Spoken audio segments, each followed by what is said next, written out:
Урматтуу кыргызстандыктар, барыңыздарды бүгүнкү Ак Калпак күнү менен куттуктаймын. Анан Алмаз Жанакунжанович, менин дарегиме Кадамжай районуна караштуу Үч Коргон айылынын тургуну Эргашев Мамыржан деген жарандан кайрылуу келип түштү да. Бул жарандын кайрылуусу төмөнкүчө.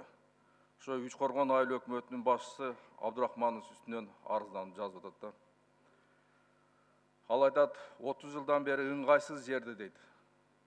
Мен ошол жерге бак тигип дейт, мен ата-энем бак тигип, бак өстүрүп 30 жылдык бак дарагым бар жерди дейт. Бүгүнкү күндө келип, менен эч кандай уруксат жок эле, сурабай эле 7 кишиге дейби, 4 кишиге дейт бөлүп берип койду дейт да. Андан кийин ушул айыл өкмөт башчысынын мыйзамсыз жасап аткан иштеринин баарыны жазып чыгыптыр бул жерде кайрылуудачы. Ошонун бирин айта турган болсок, 100 гектар суулуу жерди дейт, кайрак жерге айландырышып дейт, жөндөн жөн эле дейт. Ошол жерге элдерге ошол жерди сатып дейт. Бүгүнкү күндө ошол жер Рублевка айылы деп аталып калды дейт. Эми карабайсыңарбы, эми ушул Үч Коргон айылында ушундай Рублевка деген айыл пайда болсо, бул ошол эле өзү айтып турат да бул жердечи. Жер алыш үчүн дейт, жөнөкөй жер эл ала албайт дейт. Эгерде акча берсе дейт, ошол кишилер ала алат дейт да.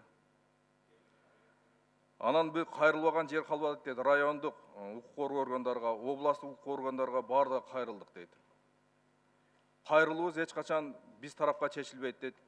Текшерүүчүлөр келсе эле дейт, акча каражатты берип, аларды дагы жөнөтөт дейт. Ошону менен эле жабылып калат дейт да. Ошондуктан мен ойлойм, эгерде мындай айыл өкмөттөр боло турган болсо, бул жакшы жакка алып барбайт. Биз бардыгыбыз жакшы билебиз, бул жер саткан азыр бүгүнкү күндө. Айыл өкмөттөр ушуга көнүп калды. Ошо жерлерди азыр бизнеске айландырып алды айыл өкмөт башчыларычы. Ошондуктан айыл өкмөттөн комиссия түзүп туруп, ушул бардык органдарды кошуп туруп, укук органдарынан кошуп туруп, баары бир текшерип жүргүзүп, бир аягынан чыгарып бербесеңиздер болбойт мунучу. Ошондуктан мен ушул талап кылып суранып кетемин. Тез аранын ичинде өкмөттөн комиссия түзүлүп, бардык ведомстволор кошулсун, тийиштүү ведомстволорчу.